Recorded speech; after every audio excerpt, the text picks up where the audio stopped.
2, 3, 4.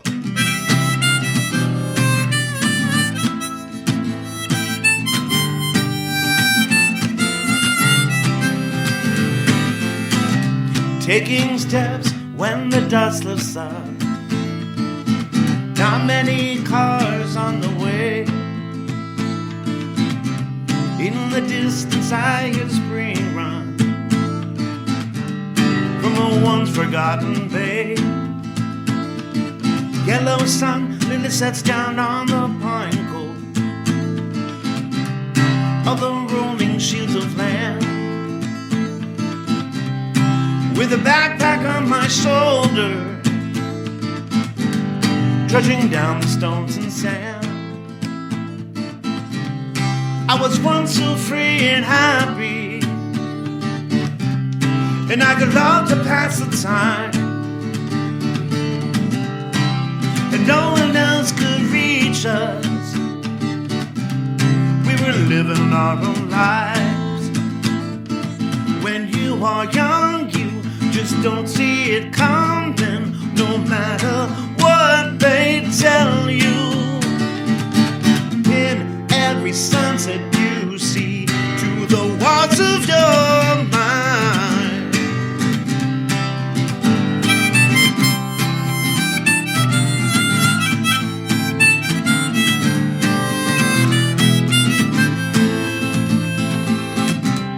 Being who we always were,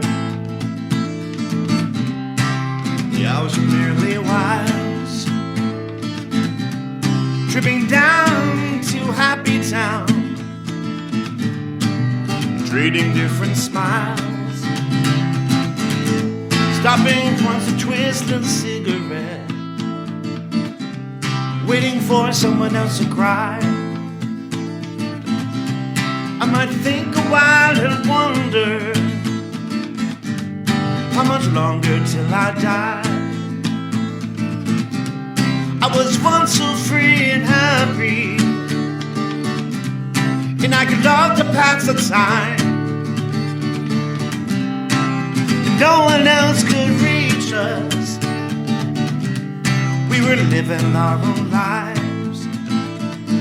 When you are young, you just don't see it coming, no matter what they tell you. Ooh, in every sunset you see, through the walls of your mind.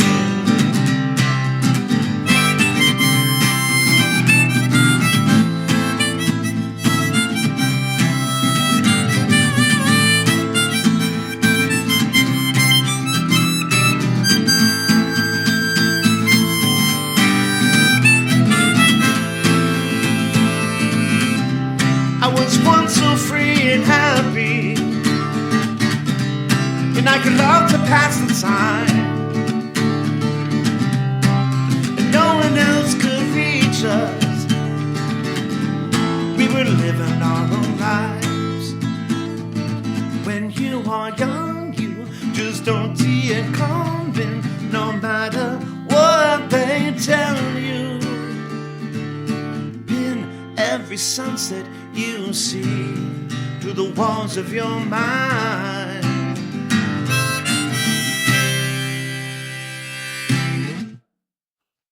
Happy Town.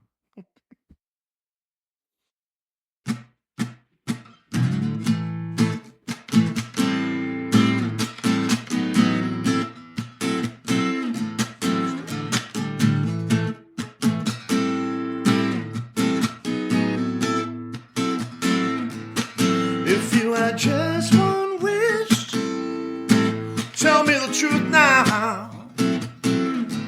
Would you be a little selfish? It's alright, no one's around now. If that wish were mine, world peace would have to wait, you know. After all, I'm just a man. You're impossibly beautiful. And oh, when I'm driving, it strikes me funny all the while. Years of building my backbone are blown apart by your smile. But what would you say if I told you when we're alone? It feels like Emily Hayes on my car stereo.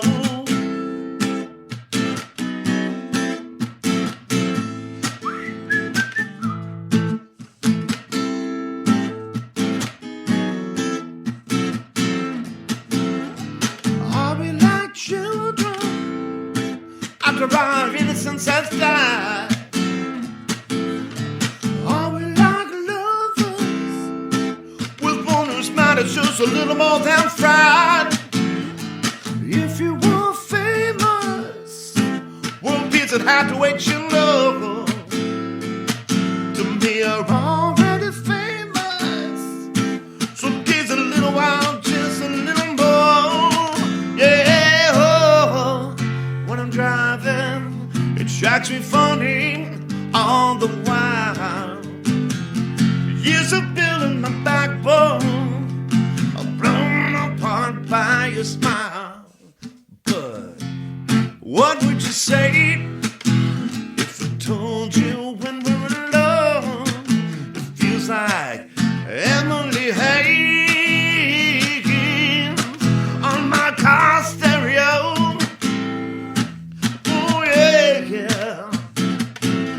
Poster of a girl.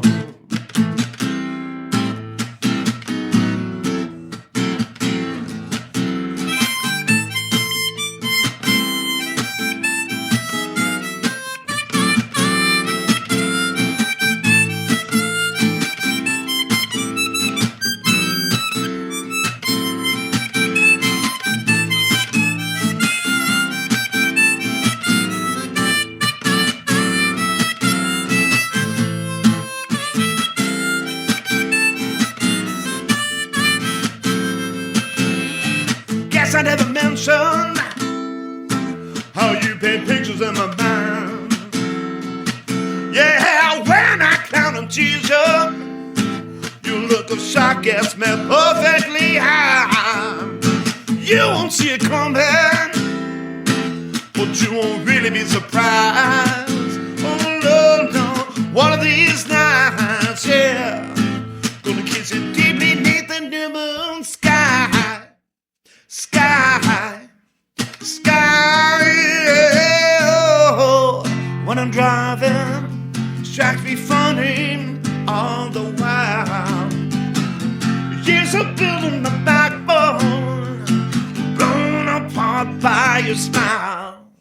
But what would you say if I told you when we're alone? It feels like Emily Hayes on my car stereo, yeah, yeah.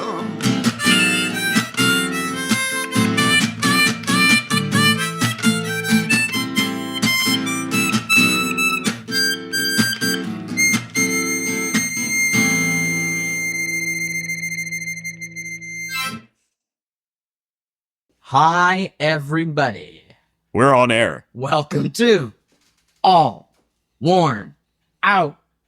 It's a podcast about music. It's a podcast about what you're passionate about, and it's a podcast about what our guest is passionate about. Today, we are on a brand new set. We are so lucky. We are so excited. We have the outspoken, the wily coyote, the amazing, talented, brilliant Jamie Douglas. Yes, give me the bunny.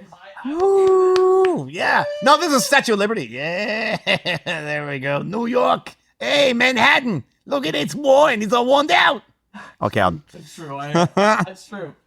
Jamie, thanks for coming on the show. Thanks for having me here and introducing me to your gorgeous, cute little 3-month-old kitten named Gwyn. Holy cow. I'm going to post a little bit on that on my socials. Back to you, Warren. Back to you, Warren. I know. I have to figure out so much technical stuff. I have to get like one camera shooting this way and then one going this way. But like, whatever. Right now, I mean, I would guess that this is pretty much like many YouTube channels I'm already subscribed to and have millions of subscribers. Hit like and subscribe, by the way. Oh yeah, exactly. Yeah. Do those things. What was the song? Okay, so you just recorded 2 songs for us. What were the 2 songs you played for us? Okay, so we're gonna acknowledge that they record beforehand. We're not gonna be like, it's the future. No, I'm gonna put one before, I think. Okay, so the one I just played is called Happy Town. Okay, Happy Town. When did you write that one? Funny you ask. It depends what part of the song you're talking about. The verses I wrote in 1991 when I was in high school, and yeah, and the pre-chorus was written the following year in 1992, and part of the medleys were changed in 2010, and then the final version I wrote a chorus for it in 2021, and you can find that on the Powergoats album in 3D or on our vinyl that we just put out in May of 24. The best of the Powergoats. That's right. And if you guys want one, if you guys would like one of these vinyls, Jamie brought one. And so here's what we're going to do. You leave a comment on the video. You leave a comment below. You have to. And you got to like, you got to subscribe, you got to leave a comment. That's the way I'm going to know you actually did anything. Should we ask like a question or something or something like make them ask them a question like, okay, say in the comments, blah, blah, blah. Oh, true. That's a good point. What should we make it fun? If you were a power goat, what would your name be? What would your power goat name be? That's a great question. You know, like, because I would be Red Goat Ranger just because. Oh, wow. Power Rangers, You would be Red Goat Ranger. I love that. Yeah. Would you be, literally on a range? Maybe. Like, home on the range? Or would it be mountainous? Like a mountain range? You'd be a mountain ranger. Would you be working for the province? Was Power Goats a thing in 1991? No, it wasn't a thing until 20. Yeah, that was our first show, yes. But we decided to record a project called the Powergoats. We weren't a gigging band yet in the year before. Okay. Me and David Hart, we decided to, put out a little CD of original stuff. And he decided to send it to Mark Monahan. And that was like the following year. And then we got booked to play Blues Fest 2010. So Brilliant. we did have a band at that point, though. We had our guys. So that's how the story starts. And it continues with switching band members and album releases until here we are. Oh, yeah. And let me ask you this about that. So you talk about switching band members. Do you love any band members less than others because you have to switch them? It's not about that at all. It's about, interest, compatibility, likability, reliability, goatability. Do you goat or no goat, No goat, take your tote and head out down the road. Exactly. Candy Stars coming Road with a T. Sorry. Got new members. No, I love it. There's new members coming in, and I'm just trying to make the point to people that it's about dedication and time.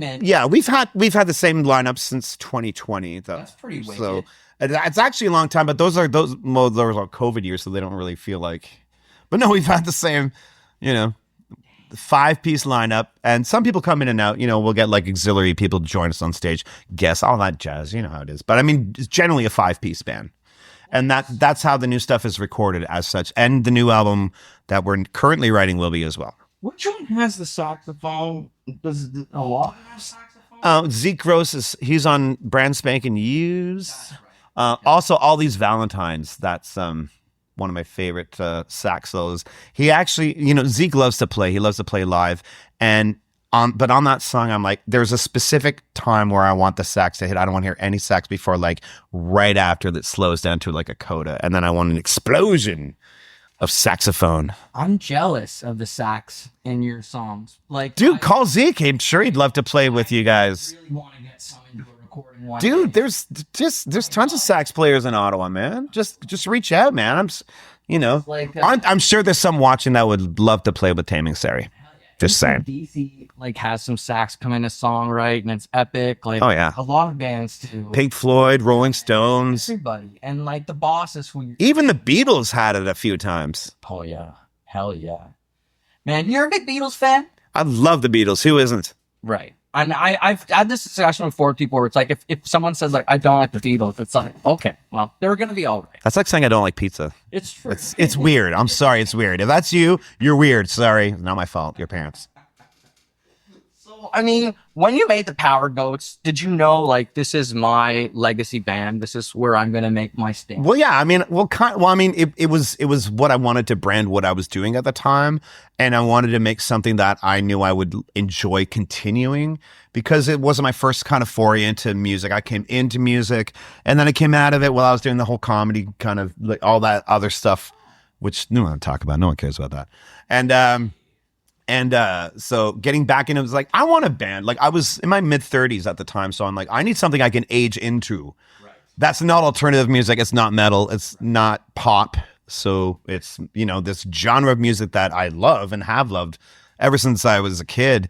I always had an older taste in music, listening to things like the Beatles, the Rolling Stones, Led Zeppelin, Pink Floyd, The Who, Grateful Dead, Allman Brothers, et cetera, et cetera, et cetera. Genesis, hell, So let's go but not exclusively that kind of music. But that was, I listen to all kinds of music, right? But that was the kind of music that I'm like, I can see myself doing this, right? I can see myself in it and project outward. I still love taking all genres inward, but as far as projecting outward, that was the classic rock vibe was, But that's kind of a broad brush in itself.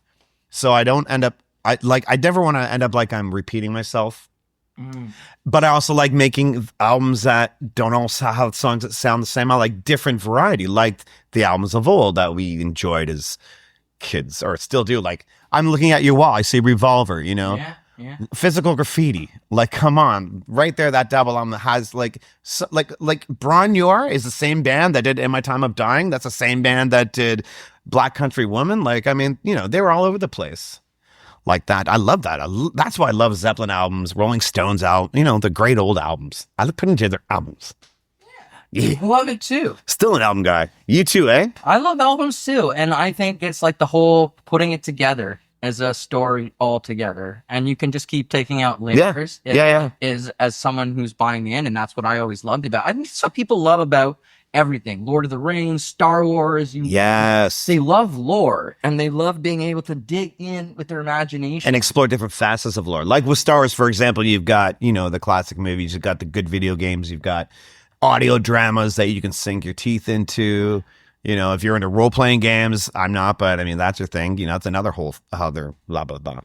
I saw LARPers in the field in the summertime, like bunch of LARPers at Hogsback. And like it was a little bit shocking. What were they LARPing? Like they were all wearing like armor and like knights. Yeah, and they were, live action role playing that they were in a war of some kind, but they were clearly being nice. Like Loki season 2? Something like that. It was a little bit strange to see for like realties, but it was all right. Oh, cool. Okay, as long as they're having fun. What was that season 1? I can't remember.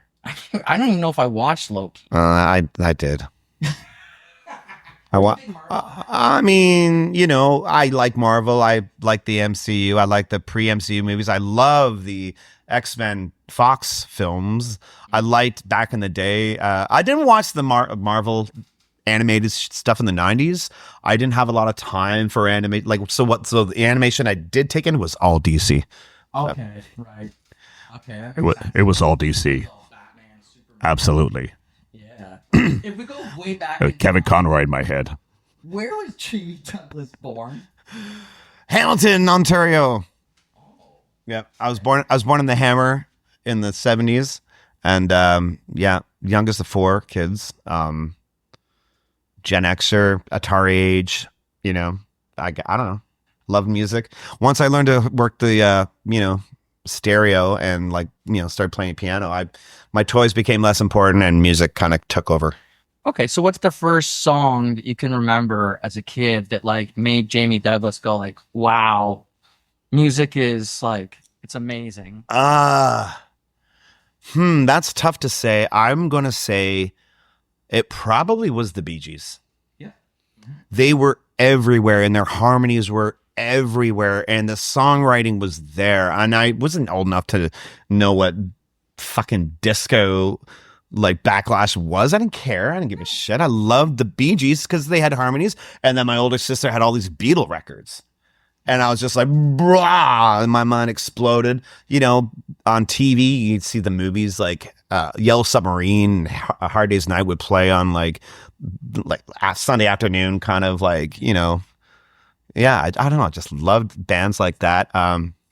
Other things too, Rolling Stones, obviously.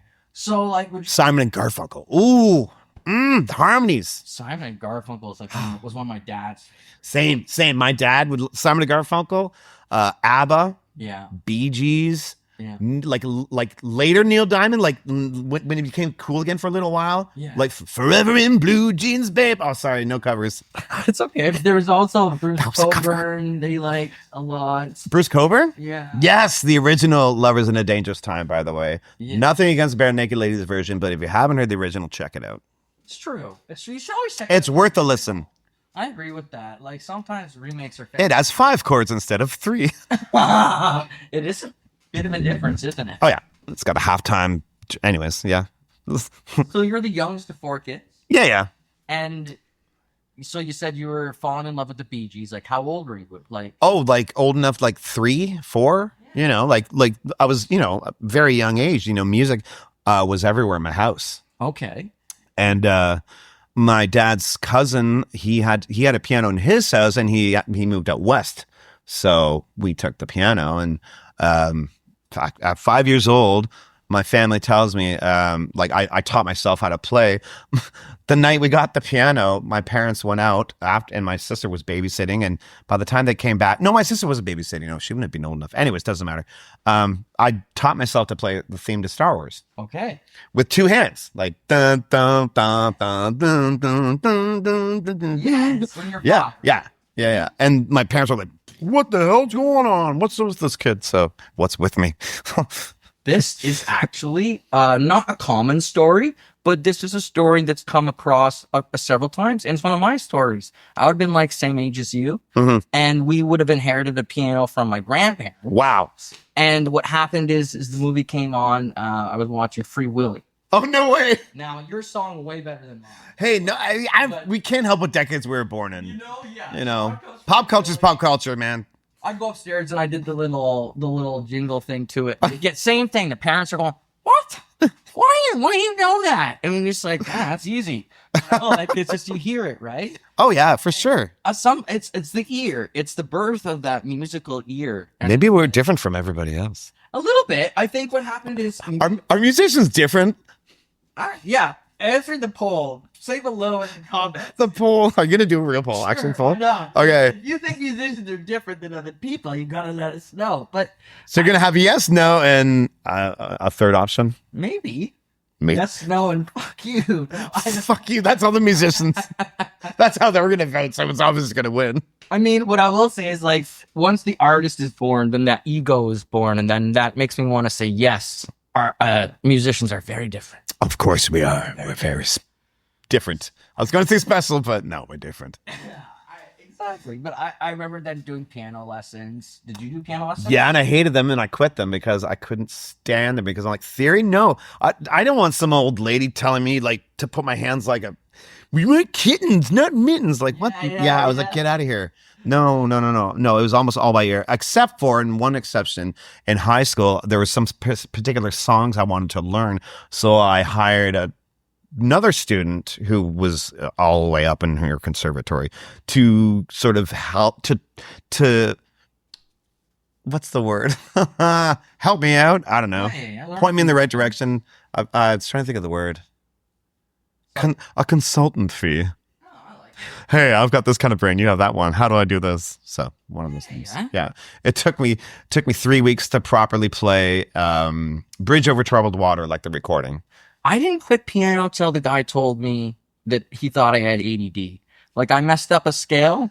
I messed up the... They didn't know what ADD was when I was a kid. That wasn't even a thing yet. You were lucky in that one. Were we though? They were chasing us. Were we lucky, or were we just given the strap by the principal? Yes, you guys were just outright ignored. I'm that old. I'm principals can beat your children old.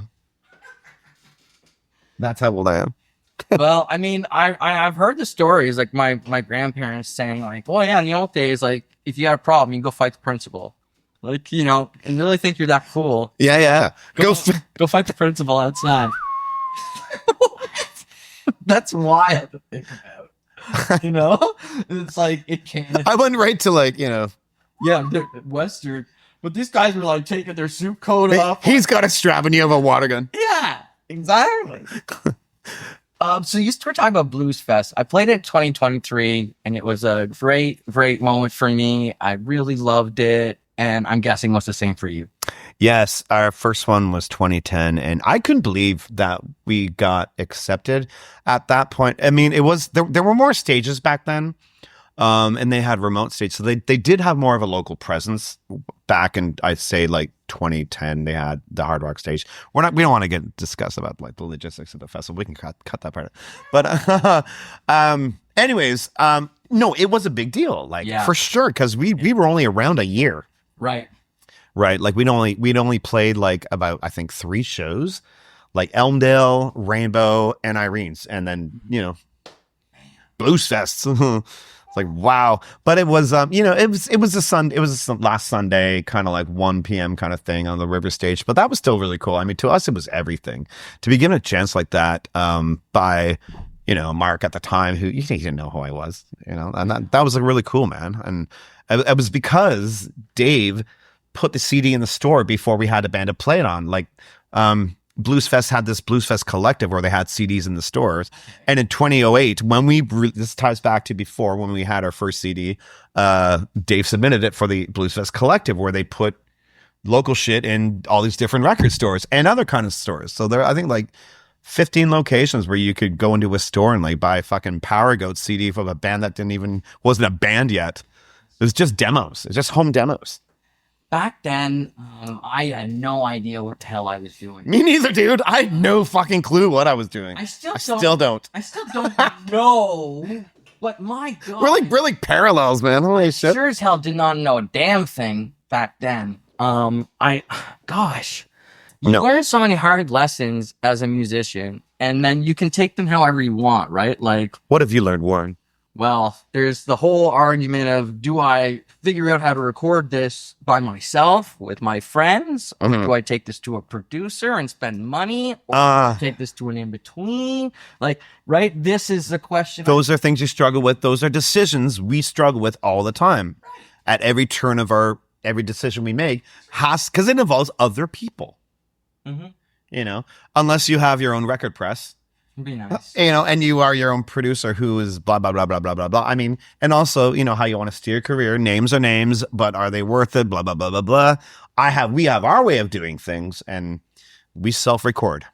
But we're lucky to have Andrew Burns in our band, so. There you go. And Andrew's very experienced. Oh, yeah. Yeah. Oh, yeah. Yeah, he's, you know, obviously Andrew Burns. He's, you know, Peptides, Wicked, Ty Hall, the Powergoats.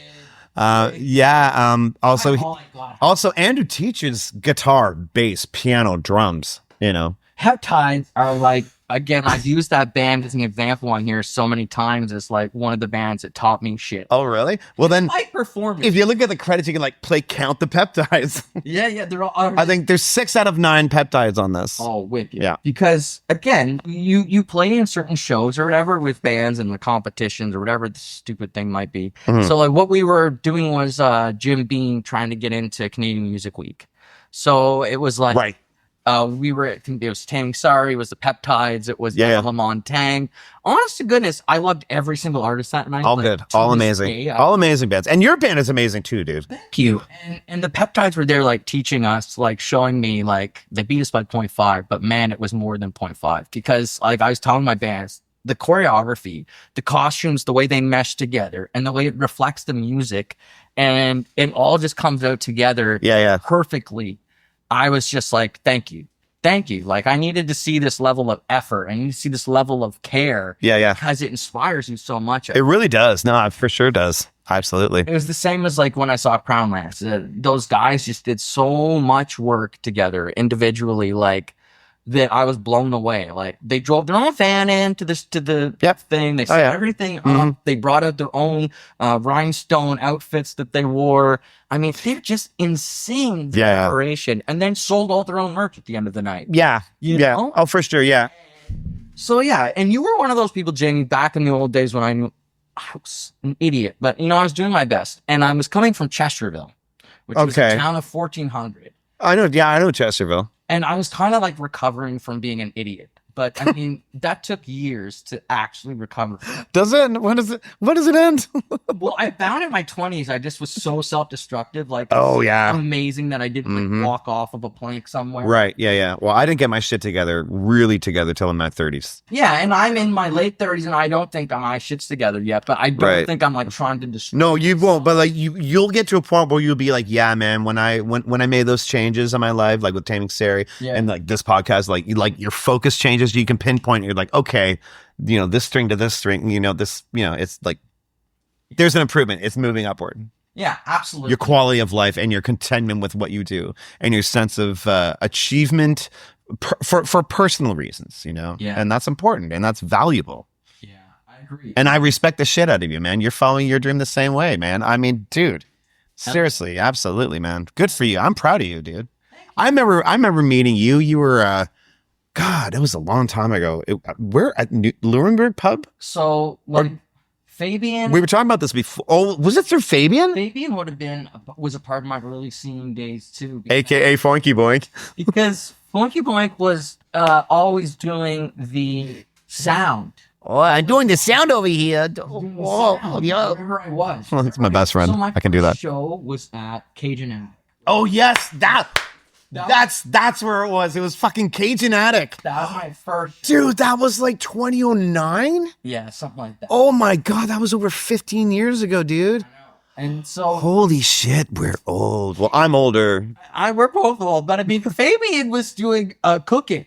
He was cooking in the kitchen at that. He was cooking and bartending. And sometimes at the same time. Sometimes doing sound as well. Yeah. Oh, yeah, all three. So there was like the whole mix up of what he was doing. Love you, Maddie, but goddamn you were cheap hiring people. It's okay. The place doesn't exist anymore. It doesn't. It's gone. No. It's now like a sketchy Doug. Disco. Is it a disco now? I don't know. That's weird. It's something. I think so, yeah. It's weird because it's like, it looks like it used to be a telemarketing office. I mean, I brought a lot of people out to that first show. Like a lot of fans. Dude, you did. Like, was Chris Zimmerman there? Yes. He was. Chris Zimmerman, you were there. If you're watching. Chris booked me. Is he booked on this show? Not yet, but I want Fabian and Chris to come on. Oh, yeah. Because Zimmerman was the first one to book me. So, I mean, the very, very, very first person to ever book me was Eugene Haslam. Oh, and yes. It was because he... Love you, Eugene. And you know what it was? He found my MySpace. He was going through our MySpace. Because it was 2009? It was 2008. Oh, God. Oh, yeah. Okay. And he got... You had one before I did. and he sent us an email, and I remember thinking, like, this guy owns Zaphods, and I'm talking to my friend, I'm like, and he wants us to play a show there Monday night. And he wants us to play there. Yeah, oh, no, that's like, when you hear that news, you're like, yeah. Yeah. And we were I'm so and so I have many memories from Zaphods. And you'll always cherish them. Zaphods too. What a fucking shame that Zaphods is gone. I mean, I don't know anything about why or how, but it was a big part of my story. It's a big part of your story. No, yeah, for sure. Oh, dude, yeah, we did. Yeah, right? We did a CD release there. We did a bunch of stuff. I played Palestinian relief shows before it was cool. Wow, folks, it's wild. Well, yeah, of course it's Zaphods. You would do that. That's the place to do it, and they wouldn't be afraid. They would step up. No, yeah, absolutely, yeah, for sure, absolutely. That's Eugene for sure. Absolutely, right? It was Eugene, 100% Eugene. Yeah. Huh.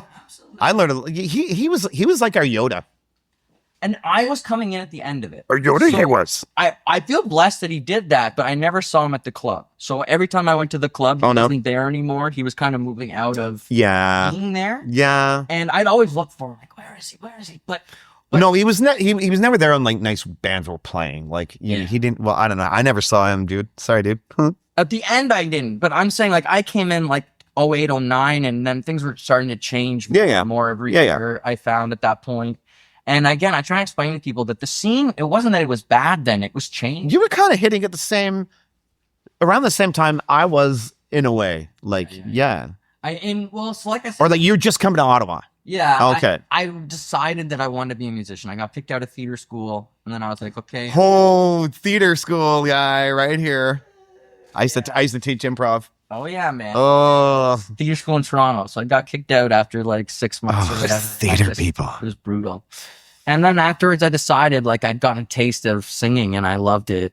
And then when I was in theater, I had choir, and like that was my high marks. That's where I had good marks. Okay. And I was like, oh, so maybe I'm supposed to sing because that's where I did well in theater.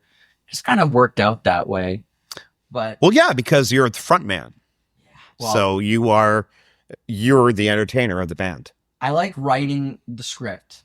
Yeah, you are. That's what you're doing. Yeah. You're and- writing the script of your show. Exactly. Not being limited by the stereotypes of theater. And there's a lot of them. And there's a lot of like, well, you fit this role, but you don't fit this role. Right. Right. And so I would have had to been happy being a weasel, a nerd, a wimp. Well, that's a great thing about writing. You write your own role for yourself. You know, anyone who writes plays knows what we're talking about. Yeah, you get to write your own thing. And we definitely saw a lot of Hey, fellow writers. Boom. Yeah. And Yeah. Yeah. you're passionate also about then like television and movies and Oh yeah, absolutely. You write your own- I'm a big nerd. I run a Let's Talk Star Wars Facebook page. You know, my Star Wars community online name is Jamie Baca. was there anything bigger than Star Wars in the 80s? No. And the thing is, like, I mean, Star Wars hit theater when I was 3. It's one of my earliest memories of anything is seeing Vader, Chewbacca, the droids, and that shit. Nothing was bigger we didn't know life without Star Wars. To us, it wasn't nerdy. It's just Star Wars. It was everything. It was what storytelling in movies. It was a standard that hit us in the face and spoiled everything else afterwards. You know, like that's I think why my generation is so obsessed with Star Wars, because right out of the gate, boom. Oh, this is what movies are. Meanwhile, there'd never been anything fucking like it ever. Yeah. So like it hit the standard of like movie making and fantasy that still gets chased to this day by major franchises, and Hollywood knows it. Did you watch Wicked? Not yet, but I plan on it. You're gonna like it. Now I do know. I did watch Return of Oz and the James Franco one. Yeah, I didn't watch the James Franco one. This one you're gonna like. The vocal performances in Wicked are like, It's based off a play, right? yeah, Yeah, a 20-year-old Broadway staple. Yeah. No, I'm looking forward to it for sure. But you saw the Bob Dylan one. What's that? A Complete Unknown? Yeah. Like a Complete Unknown? That was good. It was amazing. It was really good. And the reason why I liked it, obviously, I mean, you know, Timothée Chalamet, Yeah. he was amazing. He became Bob Dylan. I stopped seeing him in the movie. Like I was seeing Bob Dylan. And the vocals and guitar playing was live footage in film, recorded like live. I couldn't believe that. Like I found that out after I'd seen the movie. And I was like, holy shit, my God, what are you talking about? Anyways, all that's amazing. Everything they say is true. Shot brilliantly. The performances, the directing. But what I took from it was how little we see films where the main artist, biopics, where the main artist is dealing with criticisms, not from fans, Right. not from a bad relationship, you know, not from drug abuse, but from his own creative community around him. Yeah. Everybody around him creatively being his adversary and overcoming that was so unique. And that's why I love that movie. That's fucking me, man. Like, no, someone telling me, oh, the Powergoats, they're a blues band. Fuck you. No, we're not. And then we go, you know, you try to Road to Memphis blues contest. No, you guys aren't blues. Yeah, no shit. And like it was like the Powergoats. We did have that blues alternative. Like, who are you? What are you? What's your band? How would you describe the band? You know, like come You're on. not big on the labels, right? No. It's like, what do you sound like? Well, here's the way we look. What do you think it sounds like if you see this? Yeah. Is it like, I don't know, classic rock. Yeah. That's something you see sprayed on a van. You might get a classic rock vibe from that. Yeah. For sure. But you're the same way, right? I mean, Yes. Well, for me, I sing a lot of Southern rock, but I love everything. There's not anything I don't like. And I don't think I'm incapable of writing other styles. right. But you know who you are and what you want to perform as, or maybe you're in an environment where that's how it's kind of had to happen. Yeah, yeah. You know, Vocally, I find I developed a certain character for Taming Sorry. right? It was different. It gave me a Black Crowes vibe that I wasn't expecting based on Ginger Fox. And what I would tell you about that is a lot of it has to do with the producer. So like, yes, I did it, but our producer at the time had a very strong Black Crowes influence and a very strong influence. I can absolutely see that. If you can hear those two coming through, I would give the band credit, I should say, for that. But I would also credit the producer. Oh, for sure. Saying, like, again, I have this story with people, like when we went to him and he was like, well, I don't believe that Warren's voice is alternative. I don't believe that his voice should be here because it's too whiny. I'm hearing these frequencies. I don't like these. Right. But if we go Southern rock, we don't. And how did you feel about that? At the time, I was pissed. Yeah. At the time, I was a little bit mad because I've been scrapping some of the songs I was writing and working Why? on. They just didn't fit what we were going to go for. Oh, So like band democracies. Ugh. we had the discussion of like what we wanted to do, right? What was it going to become and what we wanted to invest and all that stuff. And then it becomes like a goal for the ego, right? So then the ego starts setting all these goals, which are either relevant or irrelevant. And then you have to match the egos together. So we did it really well for like 5 years where we pushed each other in the right way. But eventually, I think it gets more and more difficult, right? I mean, everything just becomes about money at a certain point. Once you produce a lot of really good music and you have fun doing it, and then you're like, you can play wherever you want, pretty much, like those doors open up to you. And then it's just about, it becomes about what you're going to invest in your music to see where it will go, and not about whether you made the song or not. That was the hardest thing for me to accept. Right. You know, like, yeah, no, that's fair. Because the band would do really good if we planned our budget right and we said, oh yeah, this single, we believe in this single. Let's make sure that it gets a publicist and it gets promotion and it gets this and it gets that. Right. The song does great. And the way you can equate that is you can say, oh, the band believed in it. We all believed in the song. Yeah. But the truth is, yes, we believed in it enough to open up our wallets to use the music industry. Yeah. And that's what it is. When people ask me, what's the music industry? Well, it's a bunch of people trying to make money. Yeah. No, for sure. Yeah. They can move ahead in life. Yeah. No, I absolutely get that. I was trying to, not trying to. I mean, I had the Powergoats kind of steering that route. Yeah. Until I guess until around like 2019, I started to chill the hell out. Yeah. And then boom, 2020, but like I was thinking about like getting back into the whole like touring thing and this and that. But I mean, I don't know. The pandemic, it's sort of has like shifted musicians into, we're like pub machine guys now. Correct. And the bands that I wanted to join with Taming Sorry, they were all going to England. And they're still all going to England. When? In Germany. I mean, so like the Damn Truth or our producer's band, the Commoners. Oh, right. They're in England all the time. And that's just where they ignore Canada. They don't care about Canada on the grand scheme, because to them, they want to get noticed somewhere else first.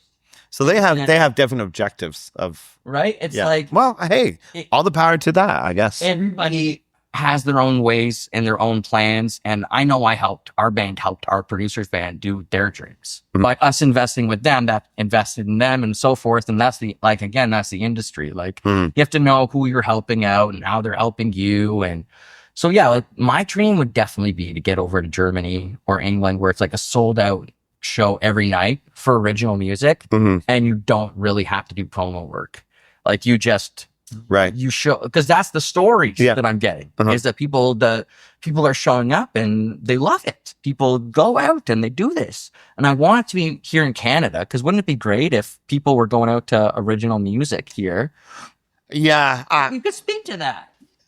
Like, Yeah. I mean, you do Rockstar karaoke, right? Yeah. That's my Thursday and Wednesday gig. Right. And do you play the music for people? No, that's literally karaoke. Okay, so Yeah. people literally just come out and they sing, and you sing. Yeah, it's like that's a whole other thing. Right. It's an Yeah. enjoyment of music. Right? But it is, yeah, and it's it is bringing people to sing, and it's mixing 50 different people, like talk about voice mixing experience. run karaoke, man. Yeah. Ooh, yeah. So that's given me a lot of sound engineering experience. And crowd experience, people experience, and seeing people and the teaching. It's a teaching opportunity for some people. You'd be surprised. I mean, to some people, karaoke is just like a fucking hilarious night out, drunk, go home, blah, blah. But there are people who really invest a lot of time into this. And I've seen a lot of singers actually improve a lot with karaoke over the years. I'm not kidding. And some of them are now singing professionally in bars all the time. Yeah. My mom was a big karaoke singer when I was a kid, and she would enter into competitions and she'd sing Patsy Cline and she'd win. She'd win. Yeah. She was doing a very specific style of singing. Oh, sure. It's an act. Right? It's entertainment. It's a show. She was nailing it. Yeah. Particular voice. And I remember watching it, being very into it, but I was doing stand-up comedy at that time. You were doing stand-up comedy. I thought so. I was like a little kid. I was like 12 or 13, So I was like trying to do. Were you funny? I was pretty funny. Were you actually though? I was, but I was a little jerk. But I think I think I was. I had a way more like enough ego to back it up. Well, you needed to get on stand-up at 12. I've been 12? humbled now. I've been Holy humbled and shit. crushed now. I don't think I'm the same as I was then. But I was selling a male brassiere, and I'll tell people to this day, I wrote it, not Seinfeld. I don't care what anyone says. For real? At 12? Before then, yes, I did it a year before the episode came out. Hey, Seinfeld lawyers, are you watching this? Maybe. And sometimes, you know what else about that with lawyers is one time I saw a beer can and it was like the ginger beer. And it was my face. It was my face. And I went, what the? That's me. And so like. He didn't use the F word. What the fuck? There he is. Yeah, man. But yeah, you know it. I know what you mean, man. That's hilarious. That's Okay. awesome. 16 years old. Are you playing guitar or are you singing yet? Oh, yeah. Absolutely. I mean, only in the high school sense, but by the time I was... is this... A long time ago for you. Oh, is it not picking my voice up? No, it's picking up her. Oh, I'm loud as fuck. It's... I just don't want your face covered. Anyway, I'll just say, huh? Sorry. That's okay. I wasn't even think about that. Yeah, I played it. I mean, I was already jamming in basements with buddies. I had a buddy Sean and a buddy Dave on drums and bass, and we had a band, we called it Mushroom Cloud. Okay. And we would just stream of conscious play and just like, ah! And then we just shit talk people. Yeah. And then we just start playing again. And then I was the son of a bitch who always had a tape recorder running. Oh. I have heaps of tapes from like high school, not college though. No, See, and I would have thought that was the coolest thing in the world because, I'm from the Home Alone generation. So if you have a tape recorder and you can record the adults talking. Get out of here, you filthy animal. Right? That's my generation. That's all we cared about was how we trick people and save the house from the intruders. We were screwed up by that for sure. And Ninja Turtles. Like I tell people, I'd walk over a street grate and I'd be like, they're down there. Ah, yes. Oh, yeah. Yeah. So you did the band thing early on. You were doing it. Oh, yeah. I was doing it in high school before, there was one, in high school, I was in London, Ontario, and there was a bar there called Call the Office, and they had all age Sundays. Mm-hmm. So, high school bands would basically play there Sunday afternoons and till around 8. And then, like adult band would be on after that and we'd have to leave. But still, though, they paid us. Like, we charged the door. They paid us. And that was great. That band was called the Medicine Hats. Huh. And then I went out. I was a year older than the other guys. So I went out to college here in Ottawa. And then I started doing solo shows. I opened for a band called Byward Mayhem a lot. Hi, Sean. Thanks for hiring me, dude. I met other people. I could start naming names from 90s people from a long time. From a long time ago. But But I saw like you still play Heart and Crown. You've done that a long time. Long right? time, yeah. And that's a fantastic place to play. Like you play a lot of incredibly Those are respected venues in my opinion. Well, they're cover pubs, but they pay well, and there's a lot of them. They don't go away. No, they don't go away. Right. And there's a lot of us musicians that make a living, doing multiple things, whether it be singing, like playing, DJing, karaoke hosting, like AV. Like there is work to sustain many people in Ottawa because we're the capital. We're touristy as hell. Every night there's loads of international people wondering, what do you do at night? We are bored. We are not Canadian. We are from Europe. We want to fucking party. Where's the party at? Now, Ottawa Nightmare, are you listening? Are you out there? He's in Montreal. Are you out there? He's in Montreal. I don't know. He's probably.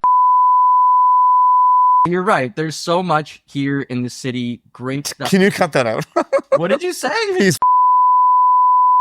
Oh, well, I'll bleep it if you want. I mean, I don't know. It'll be weird if we cut it. Yeah, believe it. I'll bleep it. You don't know what he said. You don't know. Woo. But yeah. That'll make it funnier because you're bleeping it. Honestly, Sometimes bleeping is funnier than like the words I itself. would just say again, like. Nightmare. Who are you? What's his name? Who? Oh, yeah, the Nightmare. I don't know what his name is. All I know, he lives in Montreal, apparently. Well, that's the wrong city. You should be living in the city that you're the nightmare of. They should take that money and make the buses run later. That would be a great idea. I don't think they ever think logically like that. I don't know. This is a thought. Yeah. I mean, we've had Super Kai a lot here, who's always after the bus people, and I think we need to stay on them. Transportation, safety. I agree. You improve those things, you improve the nightlife instantly. That's a good point. That's a very good point. I mean, it's pretty duh. I mean, yeah, the whole point about the downtown is people feel it's unsafe, I think. Not me. I'm there all the time. And do you feel it's changed very much from 2010? Oh God, from 2010, man, that's a lifetime ago. Of course, So it it's has. like a lot of. It's very different. It's very different now. Yeah. Interesting. Centertown's not that different. Well, I mean, everything's a little different, but I mean, not in the same way. There's less vibe. I mean, like there's a lot that's gone from there. There's a lot of bars that, good places to play that just aren't there anymore. Live Lounge, Zaphod's, Capital City Music Hall. You could go on and on and on and on. Course. Very, well, that's Centertown, but that's a legend. yeah, I love walking by that empty shithole every day. I live right around the corner. Man, I live in Sewertown. There's so many great places in Ottawa to play, and yeah, I love Centertown, by the way. P.S. Sorry. nothing wrong with that. No, I love Centertown. The Rooster, the Gilmore. Rooster, big, Yep, live music all the time. hugely important place. It is really, Yeah. Rooster, Rainbow, Irene's. Yeah. Wakefield's back apparently. Black Sheep. I'm excited about that. I don't know who the new owner is, but hey, we played there. Hey, We'll do a double bill with these guys. I have not played there, and I'd like to. We'll open for you. Oh, hell no. Do you have more followers? Man, whatever. I don't even know, man. We'll just do it. If we can do it, that'd be awesome. Yes. So let me ask you a couple more questions, Powergoats related. Is there more music coming? Yes. Yeah, in 2025 or 2026? Well, I'm thinking like album 2026, but I'm gonna do a single or two before then. Okay, wait. Yeah. On schedule. All right. And I'm not gonna stop making albums. I mean, I know that the thing is like we do them cost effectively. how many do you have though? Well, okay, not including this is a compilation. We have 4 albums. 4. That's amazing. We have 4 albums. 4 and 1 single. No, we have 4 albums, about 3 singles, and this compilation vinyl, which has 2 extra songs on it that are only on the vinyl. Oh no, they're online too. Whatever, who cares? No one cares. Yeah, online, physical, Yeah. not at all. So, but like, I'm not gonna stop making albums just because I'm an artist. And we have like Douglas Hart. Mm-hmm. Hart. David Hart. He was a member of the Powergoats until 2012, and we did a lot of writing together. But we still do writing together. Okay. And he appears on one of the tracks, but he had to move back to Hamilton for personal reasons and professional reasons. So Wicked. And yeah, He- like every band has to come up with that plan of recording. Like there is no right answer for everyone out there asking. It's just what No, there's no right or wrong way to put together original music, period. Yeah, exactly. Like I saw a band the other day, they were crowdfunding. This is a band that was signed, a bigger band. And they're crowdfunding successfully $14,000 for two Oh, singles. good for them. For two singles. For 2 singles. That's it. Oh, And so one of in 2024? yeah, and so there was a band Are they hiring a person, symphony? and so there's a band person from Ottawa who said, some I respect. And they said, hey, I do the same thing, folks, we do it for like $1,000 a song. Like where is this other money going for? Yeah. Oh, yeah. And the thing is I actually know the band, like I know where the money's going. It's just not where people might think it's going. To me, I think a lot of it's promotional. I think once you cover the cost of recording the song, if you're trying to get it heard, it's like that's only like 20% of the battle. Yeah. Now you've got to come up with the other 80% to get the song heard. No, that's true. That's the tough part. It's the super tough part. It's the tough part. It's a struggle, and there are ways that you can do it less expensively, but it involves a lot of work. Yes, and it's incredibly difficult. Everyone has their own journey, so I hate telling people like, "Oh, it's only this way," it's only that way. But it's definitely. It's pretty amazing that it's possible for everybody now. It's just how you want to do it. Recording is so accessible today. I mean, that just blows me away. Content creation is as easy as having something in your hand. Yeah. That everyone has. Yes. It has become like that. It really has. It's a struggle to find ears for even an entire song, much less an album. It's a niche market. I mean, That being said, wild things can happen. And I mean, Emma Lamontagne, who was on here, she did a show at the Bronson Center a week before, opening up for Forrest somebody. And sorry about that. Oh, that's a great folk community. I don't know it. But she did a great show at the Bronson Center, and the video she posted on YouTube went viral. Oh, no way. So what's happened is now you'll see like her video on All Worn Out is going up, and it's getting more comments and it's getting more likes because the traffic's coming over from that video. So anything can happen. Like you never know. No, it is true. You never know. You got to keep putting your. This video could go viral. Oh, it's going to. Yeah. Just because of that. Exactly. Well, I just want to say thank you so much to the incredible Jamie Douglas for joining us today. You're on All Worn Out. Thanks for having me. Jamie, where's the next place people should go see you live? Well, when's this coming out?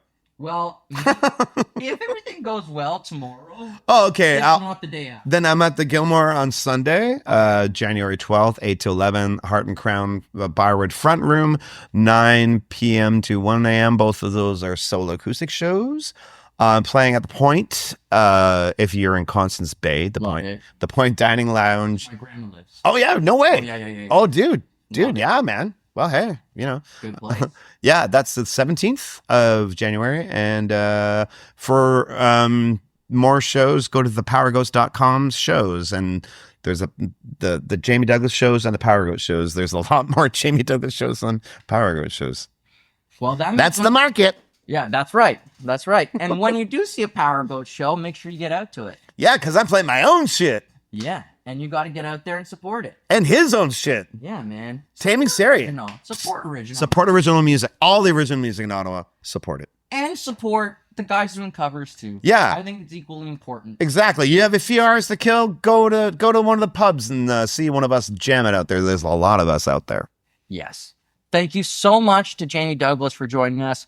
Thank you to the Powergoats. Check them out. I've got links below. Remember to leave a comment about what kind of Powergoat you would be there below somewhere, and you might win it. Okay? Yeah. All right. So thank you again to Jamie. Thank you for watching, and we'll see you all again next time on All Worn Out. Bye-bye, everybody.